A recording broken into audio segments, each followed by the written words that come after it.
A mídia tradicional, hegemônica ou corporativa costuma subestimar e até abafar os casos de extrema violência atribuídos às forças de segurança contra os manifestantes nas ruas. Aqui, como é o caso da Colômbia, que hoje entra no seu 24º dia de greve geral.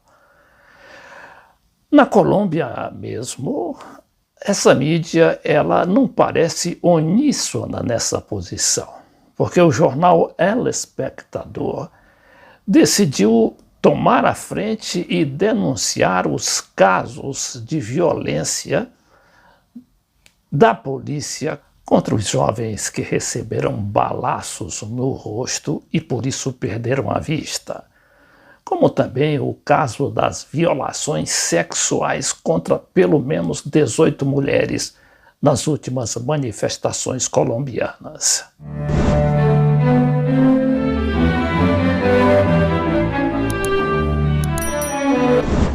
O jornal El Espectador, que concorre lá com El Tiempo, o jornal hegemônico da Colômbia, começou com essa matéria aqui: perdi o olho, mas não os sonhos, com relatos de vítimas de lesões oculares nos protestos contra o governo. O jornal, que tem uma linha progressista há algum tempo, né? E teve um de seus diretores que foi assassinado em frente à sede do jornal, o Guilherme Cano, em 1986, por sicários de Pablo Escobar, o então senhor da droga na Colômbia. Então, é o Espectador, que é um jornal fundado em Medellín e depois foi para Bogotá, não é? Fundado no início do século. Esse jornal pertence tradicionalmente à Sociedade Interamericana de Imprensa e, como outros órgãos da grande imprensa, também é contemplado com publicidade oficial e a publicidade das grandes empresas. Então, diz aqui o jornal El Espectador: pelo menos 30 pessoas foram agredidas nos olhos durante as manifestações da greve nacional de 2021. 14 jovens que denunciam haver recebido disparos da polícia e do ESMAD. ESMAD é um esquadrão da morte que lá é chamado de Esquadrão Antidistúrbio, mas que pertence oficialmente às forças de segurança. Esses jovens foram atingidos no rosto, não é? E eles falaram ao jornal El Espectador sobre esta prática que começou a ser vista como sistemática em toda a América Latina.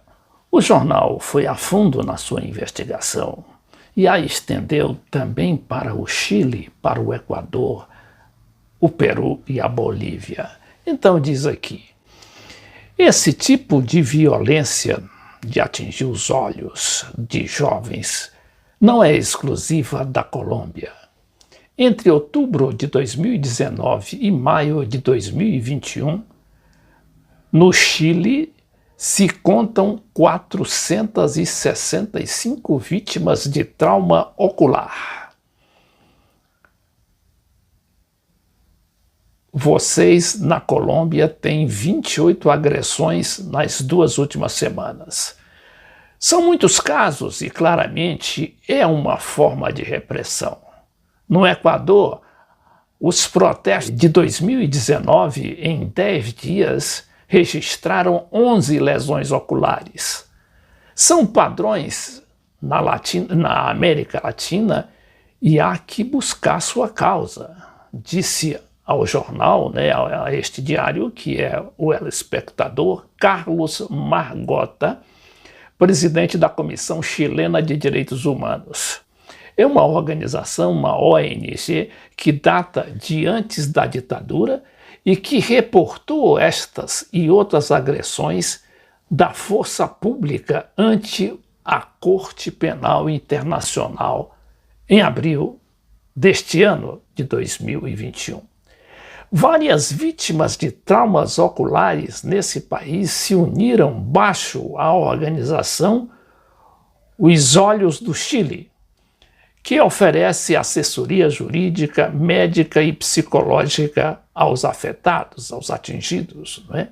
Seu diretor, Matias Valejos, disse ao diário Ao Espectador: o que nós temos constatado é que a grande maioria, em torno de 80% dos traumas oculares no Chile, foram disparados por escopetas calibre 12 com balas de goma ou perdigões, que é o mesmo armamento que utiliza o ESMAD, não é?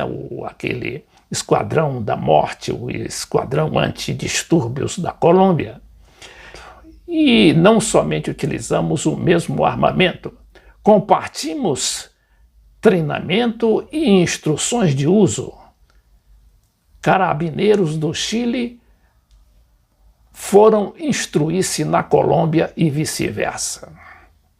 Estudos independentes concluem que num país astral, no país sulino, que é o Chile, as balas que se pensavam ser apenas de goma têm apenas 20% de caucho, que é a borracha, e 80% de chumbo e de silício.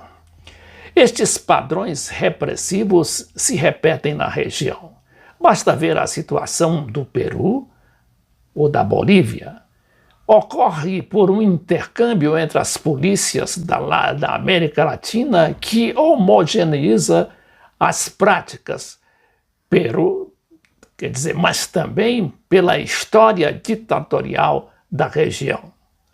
Ou, no caso da Colômbia, um conflito que levou o Estado a ver inimigos internos. As polícias devem entender o protesto social como cidadãos, exercendo seus direitos. O ministro da Defesa da Colômbia, Diego Molano, defendeu o acionar da polícia no caso, no presente caso, nessa onda atual de protestos.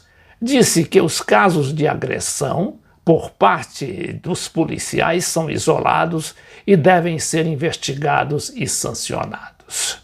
O jornal, então, entrevistou os jovens, Jovens, em sua maioria, estudantes entre 20 e 30 anos.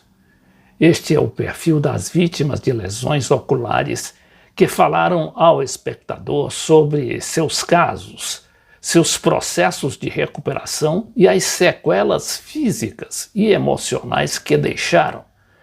Denunciam eles mesmos os disparos e as armas do ESMAD. Esse aqui, por exemplo, é Joana Nicolás Reina. Não pensei que fosse uma bomba que ia explodir. Uma bomba assustadora caiu em frente a Nicolás Reina e a onda expansiva o impactou com tanta força que perdeu um olho direito e esteve a ponto de comprometer seu cérebro. Aqui também tem o Alejandro Martínez Dias. Sair a marchar hoje é expor sua vida, diz o jovem. Este jovem foi impactado com um artefato lançado por um membro do ESMAD no sul-ocidente da capital. Disse que lhe dispararam a queima-roupa e que provavelmente não volte a ver pelo seu olho esquerdo. Finalmente, o jornal fala sobre as razões dessas manifestações, que hoje completa o seu 24º dia. Isso no ano de 2021, porque houve outros 10 dias em 2019, manifestações essas que foram interrompidas pela pandemia. O mal-estar que está levando as pessoas às ruas destacam 2 ingredientes: a rejeição às reformas do governo de Ivan Duque e as constantes denúncias de abuso policial. Só nesta semana, a Defensoria do Povo reportou 42 mortos e a Fiscalia investiga se 11 destes mortos, foram através das mãos de membros da polícia. Também há 16 denúncias de violência sexual, 870 policiais lesionados e centenas de civis desaparecidos. Nesse panorama, ressaltam as lesões oculares produzidas geralmente por balas de goma ou latas de gás lacrimogêneo usadas pelo Esquadrão Antidistúrbios ESMAD para dispersar manifestantes.